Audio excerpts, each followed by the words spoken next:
The San Antonio Mennonite Church is Anabaptist, which is a reference to a theological protest about 500 years ago, essentially rooted in the understanding that all of our theology must be lived theology.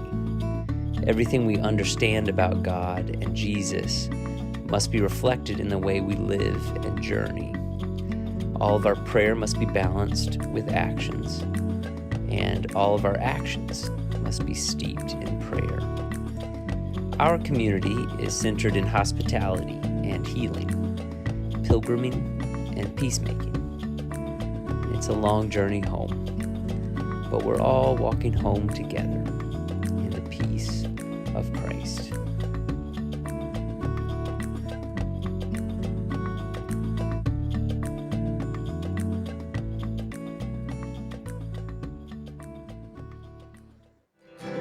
Come to me, all you who are weary and burdened, and I will give you rest. Come to me, all you who are weary and burdened, and I will give you rest. Take my yoke upon you and learn from me. For I'm gentle and humble in heart. Take my yoke upon you and learn from me. You will find rest for your soul. You will find rest for your soul. For my yoke is easy and my burden is light. For my yoke is easy and my burden is light. Come to me, all you who are weary and burdened, and I will give you rest.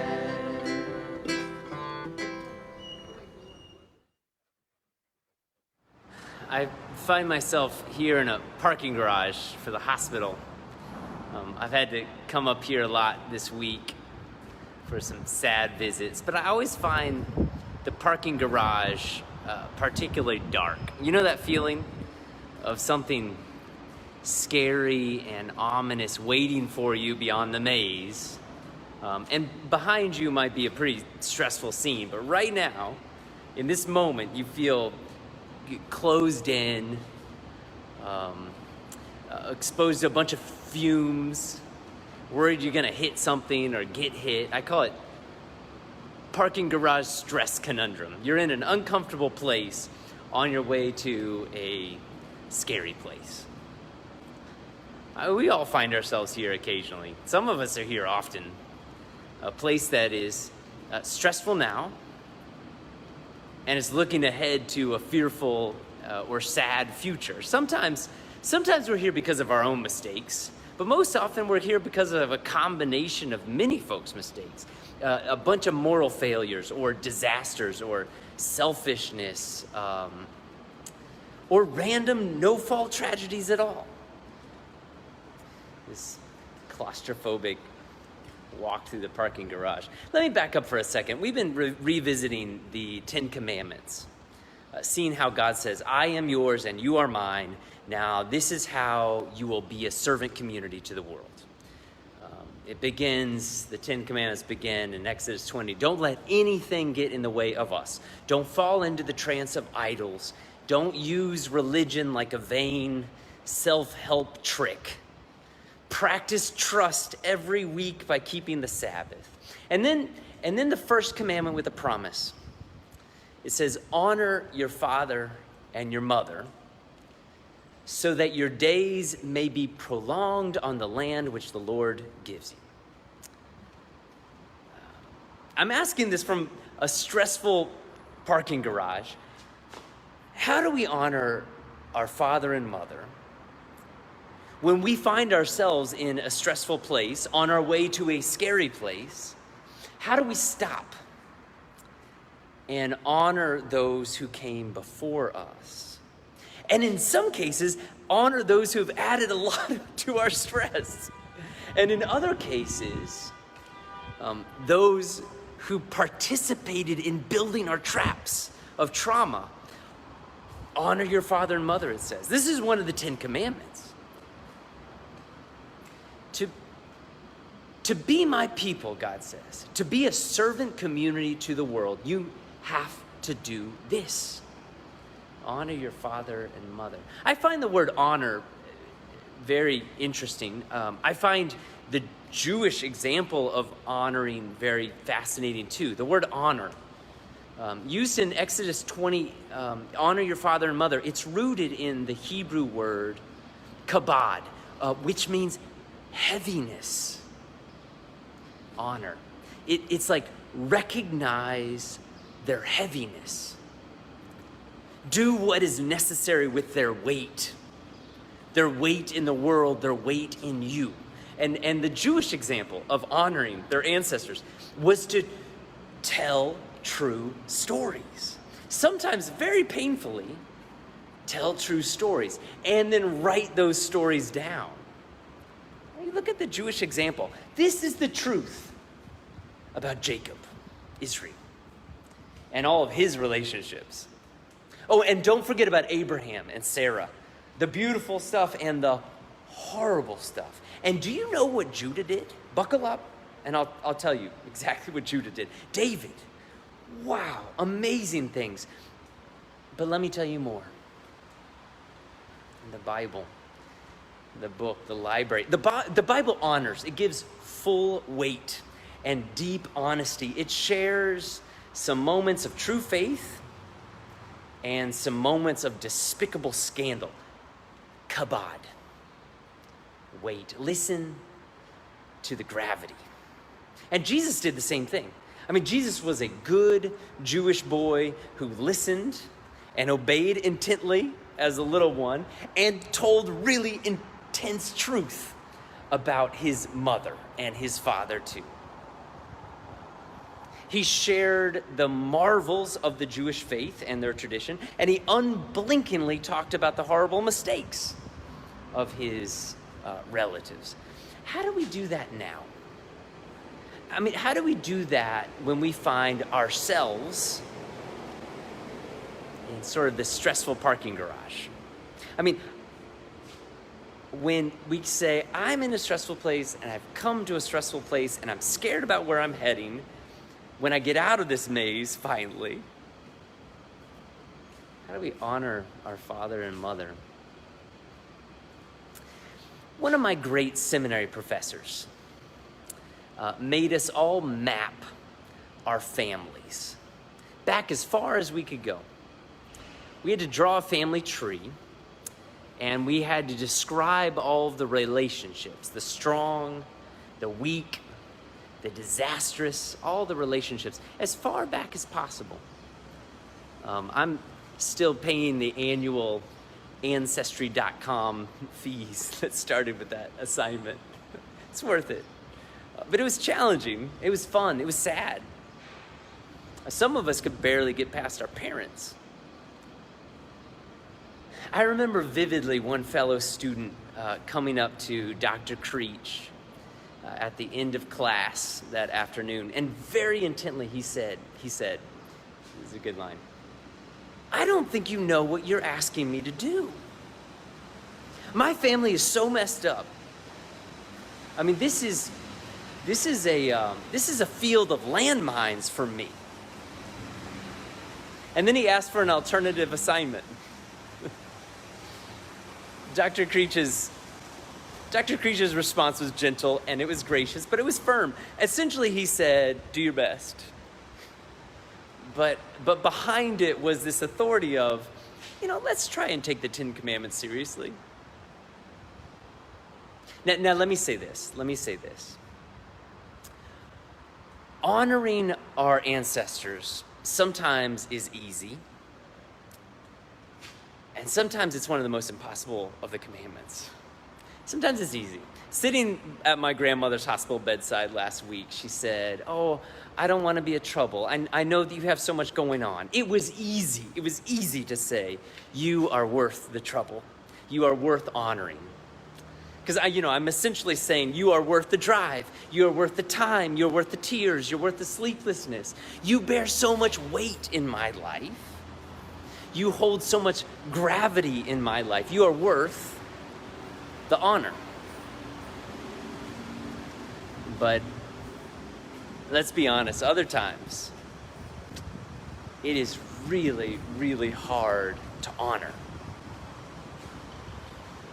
It's hard to look at the true weight of what has been passed down to us. It's really hard. So many in our community have been estranged from family. So many are scarred from old family wounds, or they're actively being attacked by family. Honor your father and mother. How do you give proper weight? You're called to give proper weight. Remember when Jesus' mom tried to get him to shut up about the kingdom of God because he was bringing shame to the family? That's Mark chapter 3. Jesus saw it and gave it weight and released it. He asked a really, really good question in response to that. Or do you remember when Jesus was dying on the cross? And in all that pain and agony, Jesus took a moment to ensure that one of his beloved friends would care for his mother. That's John 19. Give the proper weight to the moment, to the woman, to the man, to the history. Jesus then gave a blistering teaching about honoring father and mother. Blistering teaching. He was being challenged about following tradition well, about cleanliness and holiness. This is Mark chapter 7. Jesus explodes with this teaching about hypocrisy and how we don't even know how to honor our father and mother. He says, because we don't get the 10 Commandments because we're caught up in perfecting ourselves. He says, you hypocritical perfectionists, he says. You're so caught up in feeling right that you've missed how to digest the world rightly. And then Jesus launches into one of the most awkward of the Christian teachings. He uses potty humor. Jesus uses potty humor. And Jesus says, essentially, God acts as a septic system for all of our hurt. This is Mark chapter 7. We can't figure out the 10 Commandments because we haven't figured out how our spiritual digestive system works. We're concerned about what we're taking in, what we're consuming, rather than witnessing the fruit that we are bearing. Jesus is saying, we can take in some really, really hard stuff and trust our spiritual digestive system. And we can continue to be branches producing marvelous fruit. God acts as a septic system for all of our hurt. You cannot keep the bad stuff in. You cannot let it come in, and then you definitely cannot let it go out as a replica of the terrible experience. You cannot let it go out as a replica of the hurt and the hatred and the harm. What we receive that's awful, it has to be eliminated into Jesus says, aphedron. That's a Greek word that Jesus uses in Mark 7. Aphedron. It literally means the latrine, the potty. Jesus says, all of the craziness of the world that enters you, it doesn't have to go into your heart. It can go into your stomach. And then it can go into the latrine. It can go into the potty, the hurt, the hatred, the harm. You let your spiritual digestive system absorb any nutrients and any water that's available in the experience. And then, in the privacy of your spiritual latrine, Maybe that's a prayer group. Maybe that's a spiritual director. Maybe that's a prayer practice. In the privacy of your spiritual latrine, you release what you cannot reform. You release what you can't transform. We have to do that. God collects all of our tears in a bottle. God collects all of our hurts in God's book. That's in Psalm 56. And God wants to take every one of our terrible stress reactions, even while they are still deep in our bellies. And God wants to transform them, purify them, and help us release them. Biologically, yes, in all of that grossness. And spiritually, in all of that mystery. And in every other way. Here's the truth.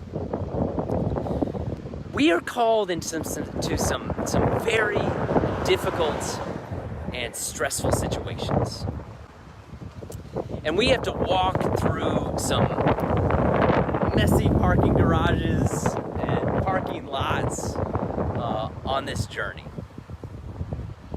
And as Christians, I mean, we're called to serve and forgive and reconcile and sacrifice, and that is horrendously stressful. It's very stressful. And now in the modern parlance, the word is that we need to complete the stress cycle. We have to absorb the stress and release the stress. In Jesus' teaching, though, we hear that we're going to walk through some scary valleys. We know that we're going to carry some heavy loads. We're going to weep some bitter tears. But the promise is that we will never walk, bear, or weep alone. We will never walk, bear, or weep alone. And all of the stress, we can release it all back into God's purifying power. I can't believe I just said spiritual latrine. Let me be more specific. We inherit so much from our parents and from their parents. I mean, really, really good stuff and really, really hard stuff. And we have to honor it. We have to give it its full weight. And there will need to be some very intentional releasing into our spiritual latrines. When I was a young man, my mother was sexually abused by a superior. And there were some hang-ups with the church and religion and cover-ups and non-disclosure agreement stuff, everything awful about abuse and fear in our current culture. And it was heavy, and it was hard, and it was mean.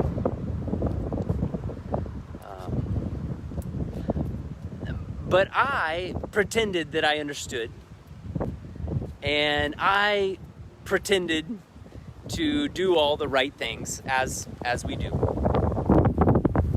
And 2 decades later, I was washing dishes.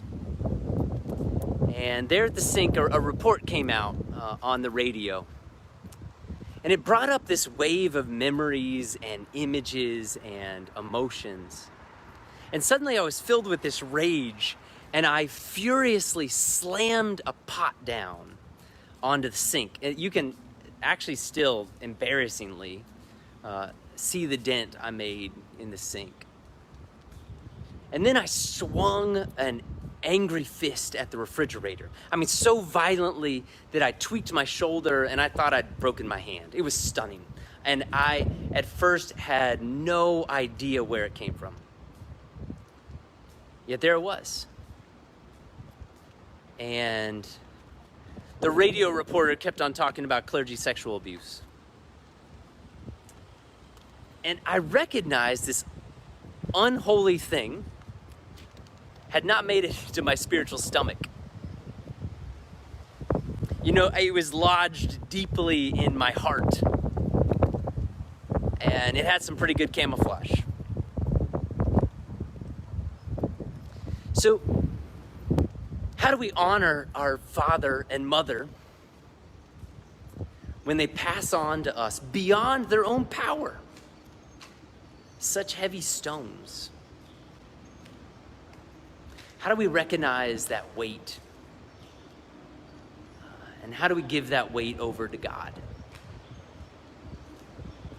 I mean, I'm asking this question from a parking garage. Sometimes it's just telling the story because stories can lead to healing. Sometimes it's rituals of remembering because rituals give safety for our emotions to bubble up. Sometimes it's going to the spiritual latrine. The spiritual latrine. In that situation, I went to a safe group of folks who were committed to spiritual growth, and I shared, and I prayed, and I teared up.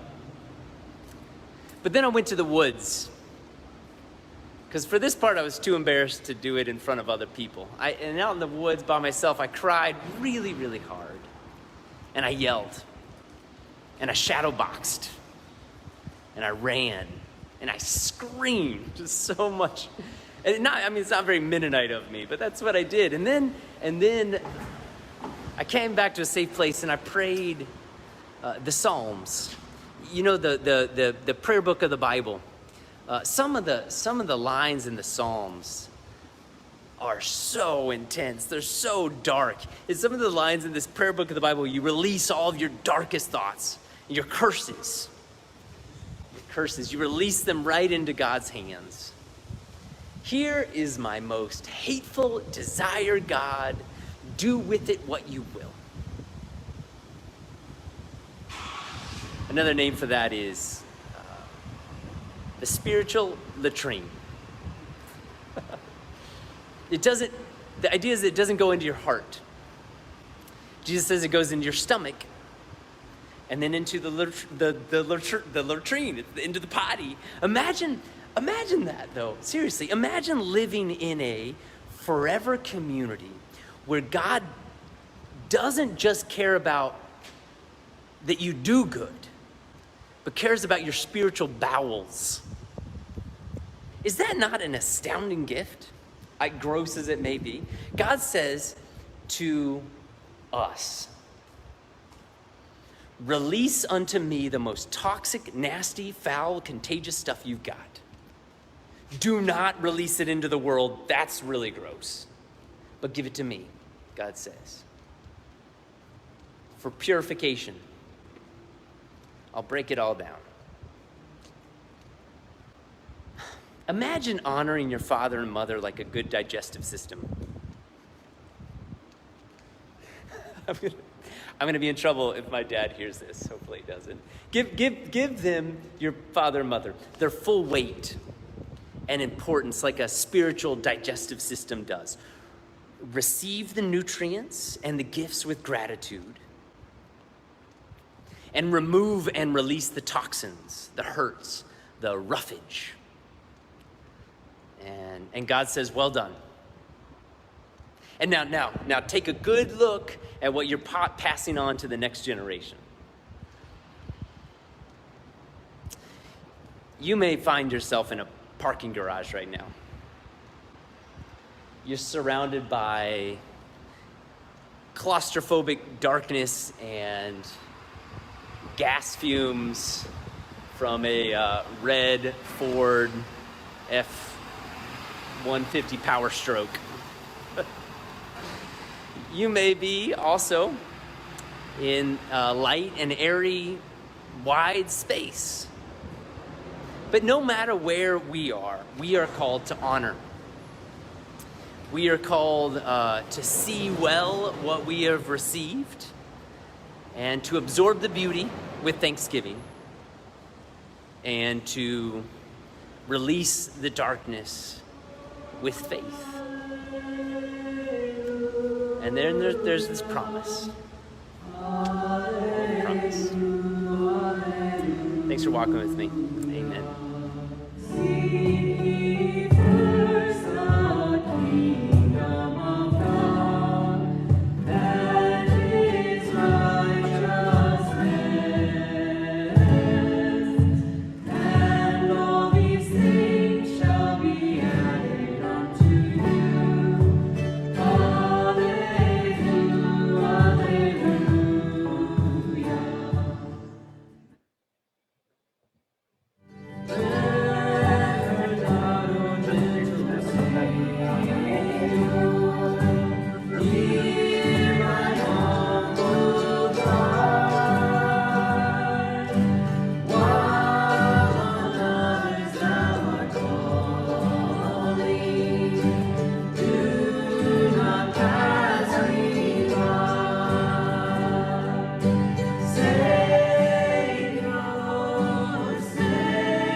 a rainy morning, and it looks like it's going to rain for the rest of the week. I'm John here. It's fun to see the Penning Camps here, and Karen and the Logan Bills, y'all up in Kansas. It's good to see y'all this morning, and Mara and the Millers and Jim. It's always fun to see Jim at the airport working with the Interfaith Welcome Coalition. There's so many folks coming through from the immigration prisons this last week. They're the Penning Camps. And Mariposa, we see your prayer request to end the violence on the streets. So much need to control this anger and release this anger in healthy ways. How can we participate in that as people of faith, but also those walking alongside those who are hurt and lonely, even in the midst of our own fear? It's going to be a rainy week. It's going to be a lovely week. Diane Garcia, our pastor of families, coming back from her vacation. I'm going to go be with my family for a week. La Casa has been, our hospitality house has been absolutely packed with people. Some really, really sad cases and also lovely cases of miracle and reunification. There are a lot of also neat ways to stay connected with folks and connected to one another. Right after church this Sunday, we're going to be having just a few moments, we're going to be having a meeting after worship, talking about the church calendar and ways to get involved in small groups. There's still options to do small groups online. So if you aren't able to join in person or you're far off somewhere, there's a really neat calendar of opportunities for connecting. So stay in touch with the email. If you're not on the email, you can go to our website and easily sign up. There's also a way to get connected to text messages from the church. But anyways, it's good to gather in this way. Oh, wait just a second. I have a friend here who you want to say something? Oh, hello, guys. It's good to see you. Yeah, it's good to see you too. This is Orange Monster. Oh, hello. I'm really, really happy to see everybody online. Yeah, are you excited to go to church this morning? I am. I'm really excited. I'm a little bit nervous because I've never been to that church before. That's right. This is going to be your very first time, Orange Monster, going into the church building. But it's good to gather. It's good to gather like this. Oh, yeah. It's really fun because I can see people's names. Oh, hello. Yeah, okay. You have to back up a little bit from the camera though, so people can see us. Okay, and it's also nice to gather in person. Orange Monster, do you want to talk to the kids this morning? Yeah.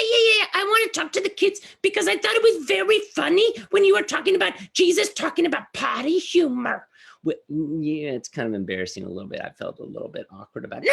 I think it's really funny because what Jesus is saying is that we are important in the way our bodies work and the ways that our spirits work. That's true, Orange Monster. That's a really good point. Jesus does care about the way our bodies work. And the way our spirits work. And the way our spirits work is that we can be in very sad places and scary places. And sometimes we can be in wonderful places. And our spirit is able to take in all the good things and push out all of the bad things. It's a really good point. Like in the potty. Okay, all right. It's a little bit embarrassing to talk about potty humor at church, but Jesus did it. That's in Mark chapter 7. You said it. That's true. Well, it is. I mean, it isn't. It's definitely in there. It's definitely in there. Well, let's go get you all brushed up. I think you need to take a little bit of a bath before we go over to the church. And let's close with a little bit of prayer and blessing. We lift up, God, this incredible weight that you open our eyes to, the weight of violence and the violence in the streets, the weight of anger that is not released in healthy ways, the ways that We receive hard and heavy things from long ago, and we perpetuate it. We make it worse. Sometimes we even magnify it. God, we ask that you would guide us, and guide us into wisdom and into healing, that we can turn back into you and let you bear us up and let you remove from us all the hurt and the toxins, the brokenness. We ask this in the Christ's name. And I'll say to y'all, may the Lord bless you and keep you. And may God's face shine on you and give you grace. God give you grace to risk something that's really, really big for something that's really, really good, and to not sell yourself short. We've been given these amazing digestive systems, spiritual digestive systems too. We need to use them. We've been given things that we can easily honor and things that we can only honor in the arms of God. And may God give you grace to see this world well, see it as a place that's much too small for anything but the truth. And it's much too dangerous for anything but love. So we ask that God takes our hands this week, a rainy week, and work through them, bless through them, heal through them, and takes our lips and speaks through them. And that God would take our minds and perceive through them and love through them and co-create through them. And God would take our hearts and set them on fire in the name of Christ. And now let's continue with this song on blessing.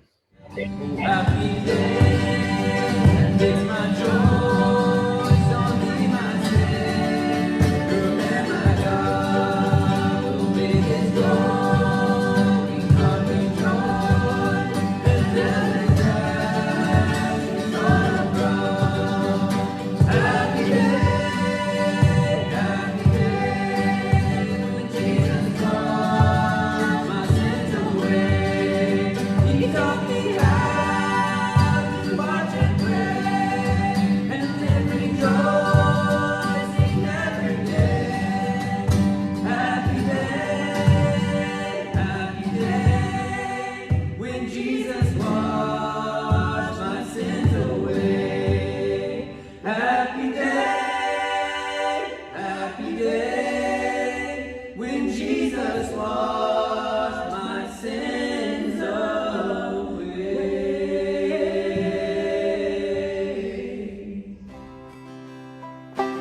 Jesus, be the center, be my source, be my light, Jesus. Jesus, be the center, be my hope, be my song, Jesus. Be the fire in my heart, be the wind in these sails, be the reason that I live, Jesus,